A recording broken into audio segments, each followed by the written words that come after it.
the construction industry as a whole is one of the most archaic, one of the most undigitized industries of every industry vertical, and that's causing direct ripple effects into the housing crisis. But taking a step back, within the housing crisis, we have 1.6 billion people who are homeless today. That number is going to duplicate by 2030.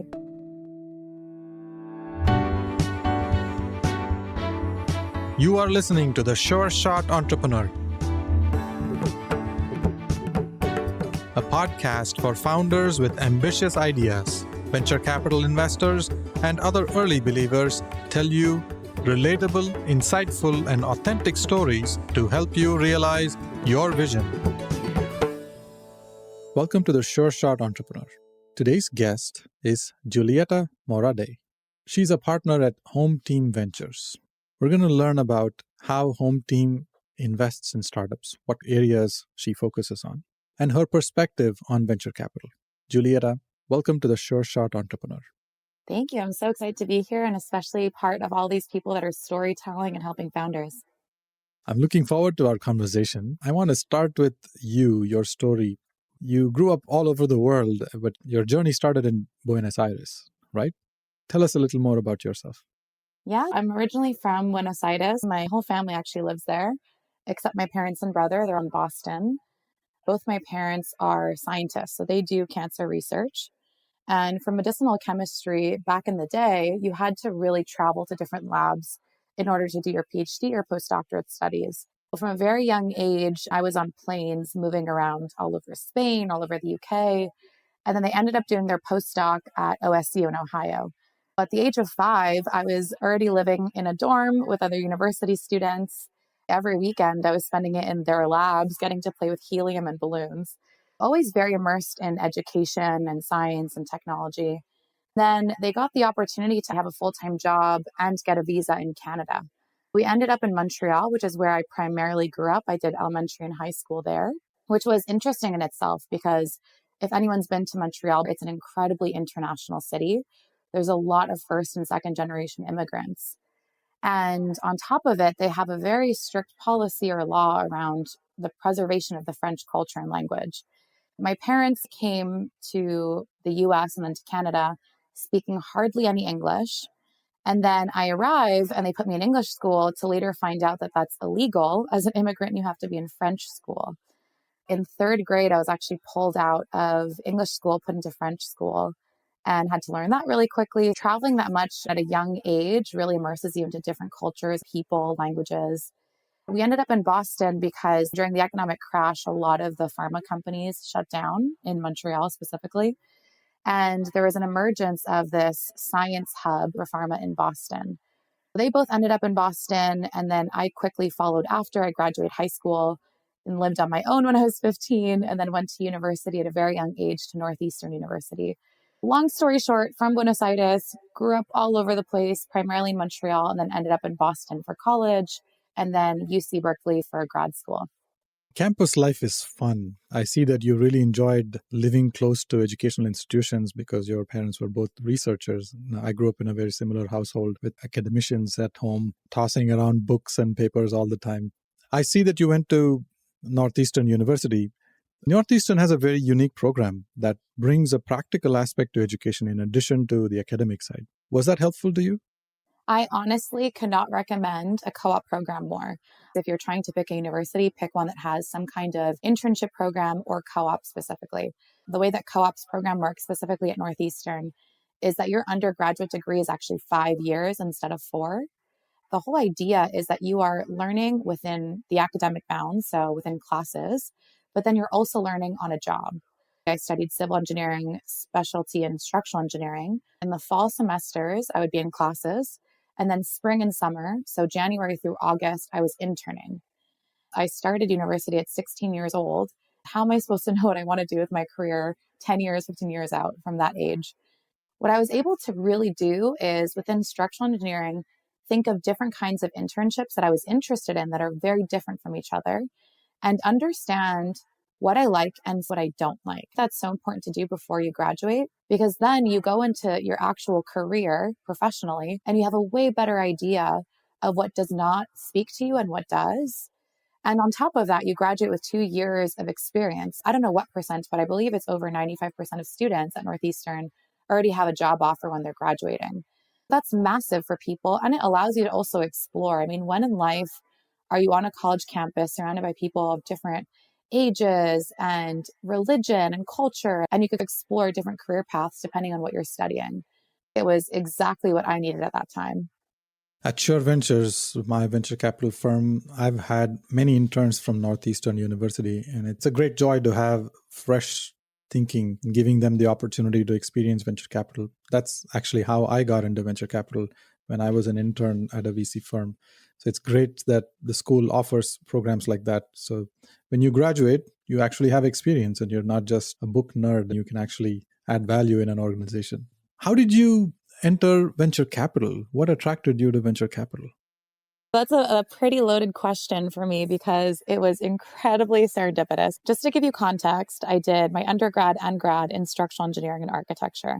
I literally did not know what venture capital meant. If you would have asked me what an investor does a few years ago, I would have said, it's Wolf of Wall Street, it's Leonardo DiCaprio, and they toss money and they invest in stocks and bonds. I had no idea what angel investing was, what venture capital was, what PE was. I could summarize a story in terms of how we launched our fund and how I even got into VC. Our story is very unique because we launched our venture fund 1 year ago as a spinoff from a nonprofit. The whole idea of why we started VC was because we saw an immense problem in the housing crisis and this idea that we need to innovate within construction. I know that at HomeTeam, you invest with a strong focus on real estate, and your mission is to bridge the housing gap. You invest in early stage founders who solve problems in that area. How do you do that? What do you look for in startups? Yeah, within HomeTeam Ventures, we invest specifically in pre-seed and seed, so very early stage construction technologies and prop tech, real estate investments, all with a lens of can we reduce the cost of construction along the construction value chain? We believe if we're able to invest in these technologies that reduce cost and increase speed of building, we could then have a direct impact on reducing the cost of housing. We know that the construction industry as a whole is one of the most archaic, one of the most undigitized industries of every industry vertical, and that's causing direct ripple effects into the housing crisis. Taking a step back, within the housing crisis, we have 1.6 billion people who are homeless today. That number is going to duplicate by 2030. So that means that within the same decade, we're going to have 3 billion people who are homeless. There's no way that with current construction methods, technologies, and materials, we could build fast enough and cheap enough to actually provide that kind of supply. The lens that we're approaching it is, yes, we're a traditional VC fund. Yes, we believe that these construction technologies could have a huge impact on their business while also having an impact on the housing crisis. We look along the whole construction value chain, meaning pre-construction is you're finding land, you are surveying it, you're going through the design process, permitting, supply chain management, scheduling, then construction execution, you're actually building whatever you're building. And then post-construction is you're trying to actually occupy these homes in a more efficient way. There's some fintech plays, insurance tech plays in there as well. Along that construction value chain, does your technology reduce the cost of that bucket? If we take the example of surveying, the very first bucket along the value chain, if we're able to invest in a technology like our first portfolio company called Airworks, that completely eliminates the process of surveying and drafting, which is present in any construction project, then those are the specific areas we will look into. Does it reduce the cost? Does it increase speed while still maintaining quality? And can a developer in affordable housing use this? We invest very broadly within construction. It could be used for any construction project. Airworks for surveying could be used for a building, a bridge, commercial, at market rate housing. But it could also be used by governments that do informal settlements. It could also be used by developers that do affordable housing. That's really the lens that we look into. In terms of the kinds of founders that we are trying to find, of course, we do have that impact lens. We always want to work with founders that say, I know my business is going to scale a ton. I know that we're going to be very successful financially, but also I do care about how my technology could have an impact on the world, specifically on housing. Do they have that ambition? Do they have that passion and aligned with us on that sense? Construction and housing is an important industry. It's a legacy industry which hasn't had a ton of innovation. There's a lot of room for startups to build creative solutions. What's giving you the optimism to say that this is going to be a huge opportunity in the next few years for founders to build new businesses? I absolutely love that question. If we just look at the construction industry right now, it is the largest market sector in the world. It's valued at over 18 trillion, going to be valued at 22 trillion in a couple of years. Yet it's the least digitized. McKinsey did this report a few years ago where they looked at every industry vertical and how much is that industry investing into their R&D. At the very bottom for least digitized is farming, and right above that is construction. Most industries, on average, they'll invest about 6% of their value into R&D, into actually innovating and improving constantly. Construction invests less than 0.5% of that. It's an immense industry. It's very sleepy and it's hungry for innovation. It needs it. Why that's exciting today, why now for founders, we're seeing an incredible shift where a lot more VCs are looking at the construction tech industry. There's a lot more capital coming into it. Tiger Global is making big plays right now. A ton of angels are making big plays right now. And the reason is that prop tech, over the past 5 years, there's been a lot of VCs that have entered the space, started new funds, and we're starting to see that same kind of shift within construction tech. People are paying attention to it. As a founder, now you have a bigger pool of opportunity for funding, but also an immense potential for impact because the construction industry is incredibly archaic. Now, one thing I will say is that the reason for that is because it is very slow to adoption. The construction industry, when it comes to working with GCs and developers, you have to also think that you're working within the bounds of the built environment. You're working with the regulatory process of it. There are other hiccups along the road that's why it's taken so long, but we see that as an immense opportunity to innovate. And that's why Alexandra and myself, when we started this fund, we're very excited that we are operator backgrounds. We have actually worked on construction sites, brought in early stage founders to construction sites to pilot their technologies for the first time and truly understand what it means to work with governments, work with local partners, local developers, and actually be able to innovate from the ground up and pilot these technologies first to prove them and then get other investors on board. So I see the huge opportunity here. It's a sleepy industry waiting for new ideas to be created by entrepreneurs coming into this space. How is it different for entrepreneurs to build a business in this space compared to other sectors? What advice would you give them? I'd say the biggest difference is that within the construction industry, it's not like you're building a product like a phone, for example, where you could do 1,000 phones as a pilot and test them, iterate, break them, do customer discovery at length. It's very different within the housing industry or within construction as a whole. To do a proof of concept, if you're working in hardware, for example, it's incredibly capital intensive. And you're not going to be building 1,000 homes and breaking them and testing and going through that innovation cycle very rapidly. You have to be thinking a little bit differently about what that proof of concept looks like. Early stage VCs, the first thing that they're going to ask you is, what's your MVP? What's your customer traction? At what speed are you building? And it's not the same thing as building software. It's not the same thing as building, again, like a cell phone when it comes to hardware. But you do have to think differently. The whole reason that we started HomeTeam, and one of our case studies is with Icon, is we want to be that VC fund that will invest at the early stage. We will invest pre-seed and seed, sometimes pre-revenue, but we will help you do that very first MVP. We know what it takes to get other investors or later stage investors and customers on board. And within the built environment, it's really having that proof of concept that they could look at, they believe in, they know is safe, and has gone through the regulatory process. That's the main differentiator, I would say, with other industry verticals to work in. There are some nuances to this industry that entrepreneurs need to understand. When you meet an entrepreneur for the first time, what questions do you ask them? What are you looking for? It's funny, I know a lot of founders come in with their pitch deck ready. They want to do their 15-minute spiel and then do a Q&A. They have their elevator pitch ready to go. Always. They've memorized it so many times. I could tell that their eyes are not even looking specifically at me. They're just going through the motions. That to me is very robotic. When I meet a founder, especially when we're investing at the earliest stage, we are investing in you as a person and your team. We know that the product that you're pitching today is probably not going to be the same product in 2 years. We're investing in you as a founder and what you could build. Do we trust you to be making really hard decisions, to be pushing an idea forward when things get really hard? When I first meet a founder, I always say, put the pitch deck away. I want to get to know you first. I've reviewed the pitch deck. I know what the product is. I've looked at your TAM. I've looked at your numbers. I want you to tell me the story of you. From day one, walk me through your journey and why you started this. The reason I do that is to get to know the founder themselves through storytelling. I think it's the best way you get to know somebody right away. But two, I want to know, are you truly passionate about pursuing this one idea? I heard recently there's a professor at HBS that always asks people who are going between, do I want to be a founder one day or do I want to be in VC? And he says this thing that's, you have to do the shower test. Do you love to deep dive into one idea for the next 5 to 10 years? Or do you like to be touching a lot of different ideas at once? The way that you could tell if you're one or the other is by the shower test. The founder is thinking about their idea all the time in their sleep, in the shower, outside the shower. When I get to meet a founder for the first time, I really want to know what drove their passion to start this idea.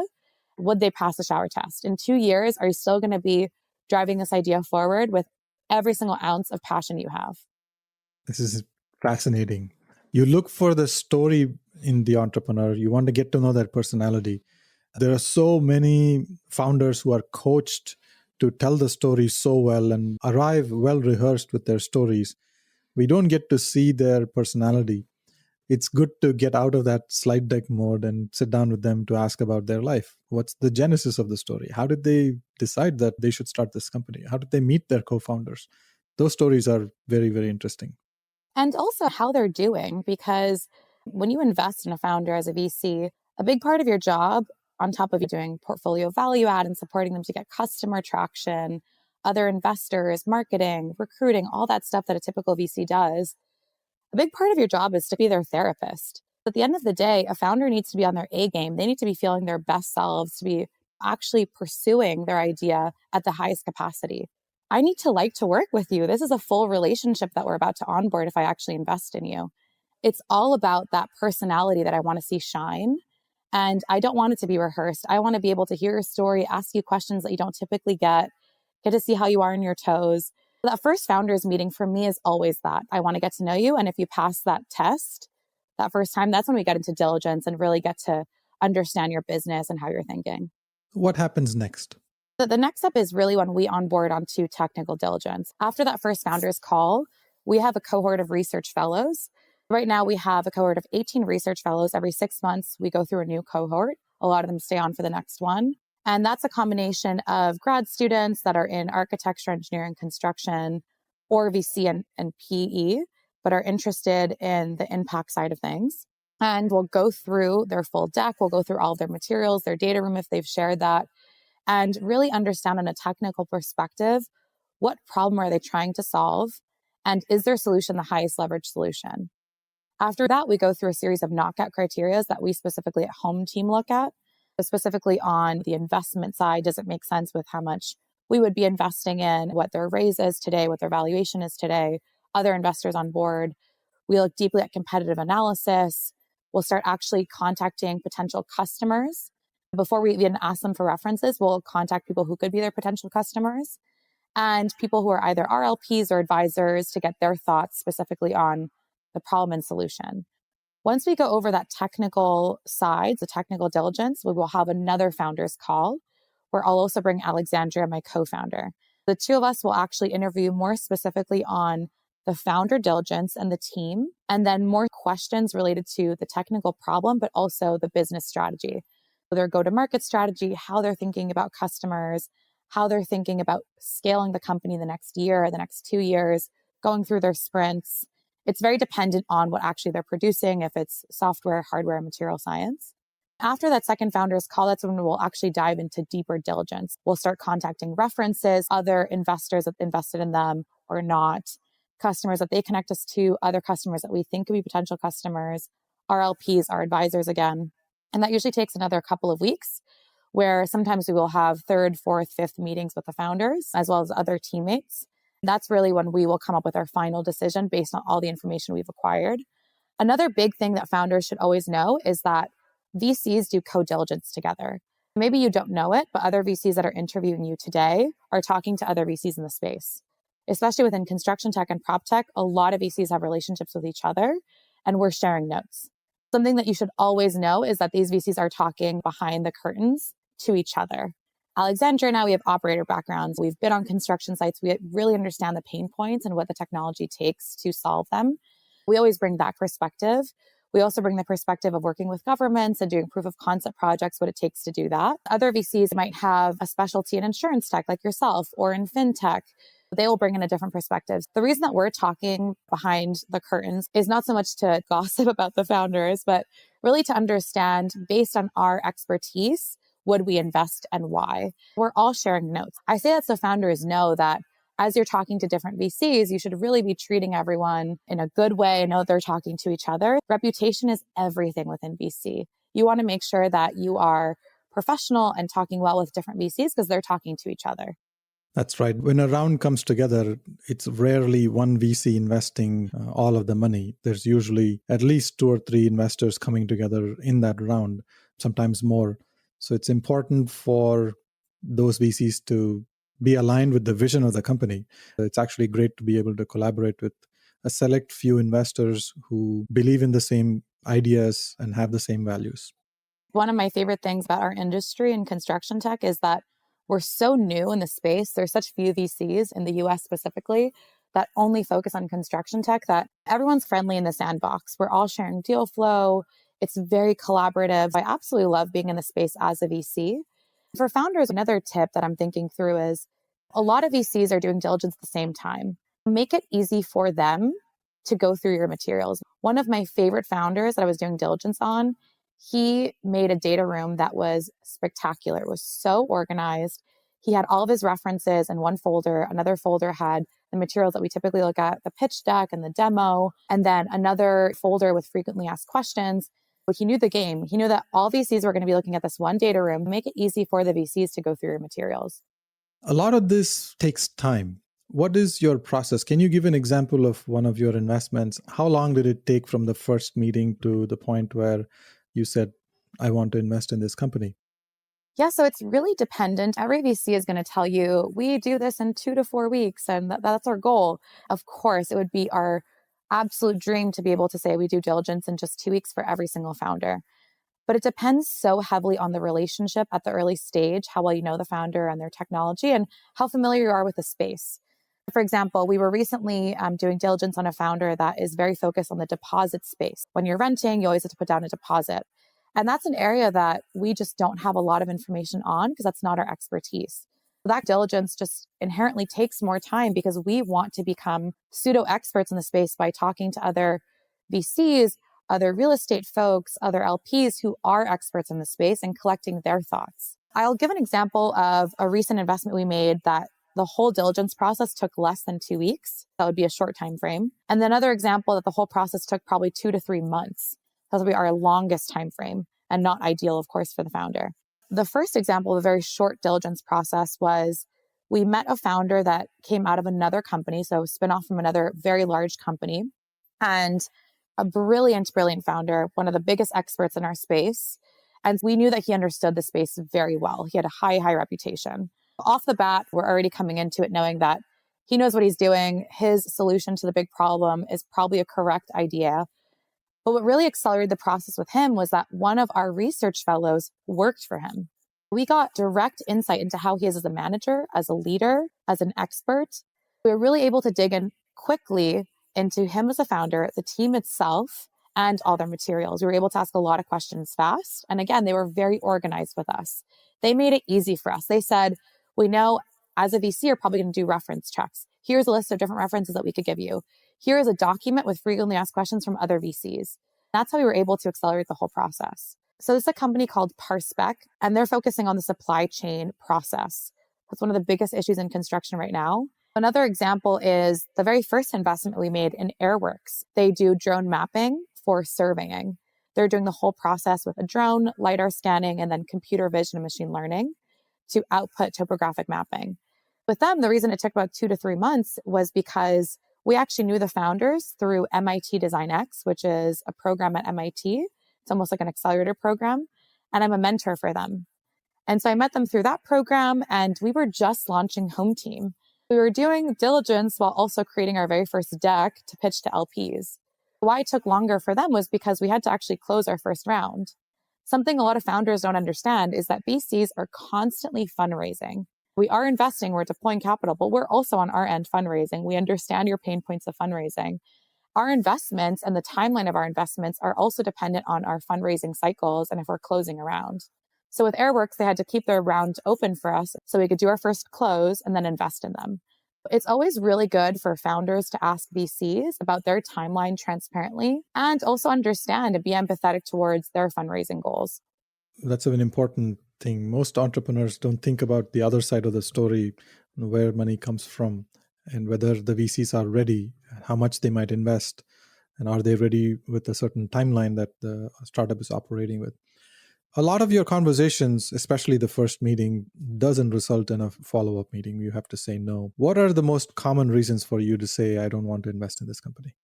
The number one reason, going back to what I look for most in founders, is they're just not a fit personality-wise or passion level. One example is if a founder is just really not aligned with our thesis being that we think construction technology is a prerequisite to housing. If they're just not aligned, for example, their customer base is for high net individuals only, then that's just going to be an automatic no for me. Another thing that we always look at in that first call is speed. When you're investing at the earliest stage, something that is super important is speed. How quickly does the founder work? If they just came up with their idea 3 months ago and they're talking to you and they already have a pitch deck and they already have customers in mind or a pipeline of customers, and you could tell that 24/7 they are thinking about this idea and they are just trying to move very quickly and very efficiently, that's something that I really look for. If I could tell that you are just taking longer to do things or you're not necessarily trying to think of your traction, that's something that automatically to me is a red flag, because within VC, if you're going to traditional VCs, meaning that most are looking for at least 3x returns, it's all about speed. We want to make sure that we're going to have an exit in the next few years. Whenever you're pitching to someone, no matter what you're pitching, you have to think about the incentive of that person. The incentive of VC at the end of the day is, will I make my returns to my LPs, to my investors and my fund? Speed is probably the number one quality in a founder to make sure that actually happens. Well, thank you so much for sharing that. This is very candid. You're giving specific details on what entrepreneurs can do when they go to meet a VC. And if they're more aligned with their mission and their values, then there's a better fit with those firms. I want to switch to the next part of our conversation and ask you about your community involvement. Is there a nonprofit organization you are passionate about? Which one? I'm very biased because I used to work there, but New Story Charity is my favorite nonprofit. New Story Charity is one of the first and few nonprofits to go through Y Combinator. They're focusing on eradicating homelessness using innovation. Over the last 6 years, they've partnered with federal governments all over Central and South America, in Bolivia, Haiti, El Salvador, and Mexico, to actually build affordable housing communities.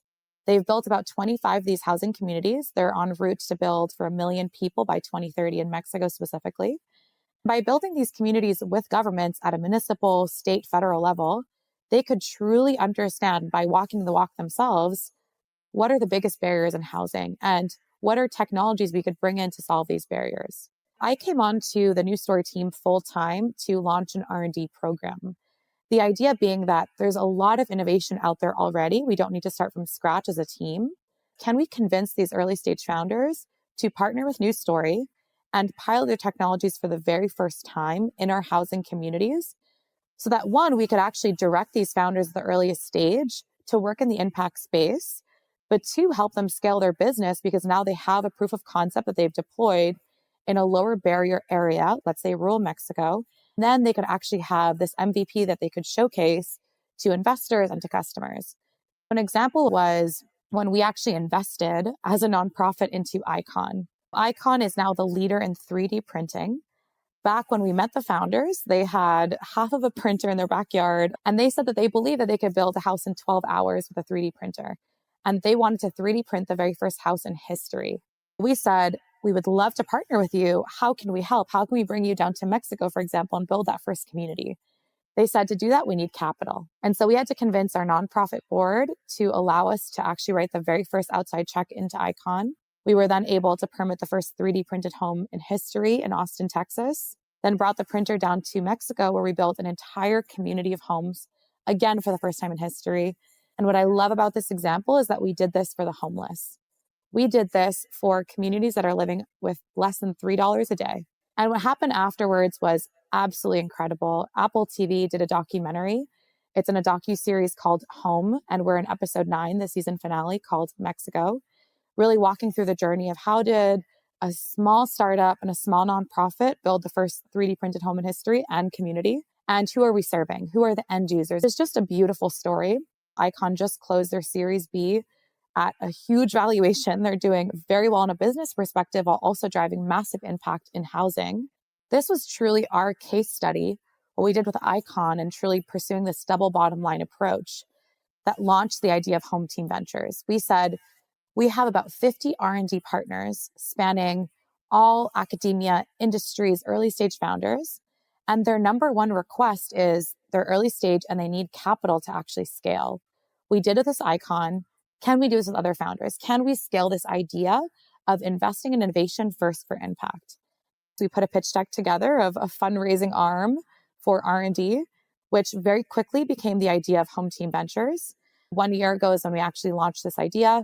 And it's a $20 million fund, and we'll be investing in 20 portfolio companies at the earliest stage. What an amazing story. We've come full circle back to how HomeTeam got started. Congratulations on launching the firm. It is a much needed solution in the market. We need better construction solutions, better real estate solutions to bridge that gap.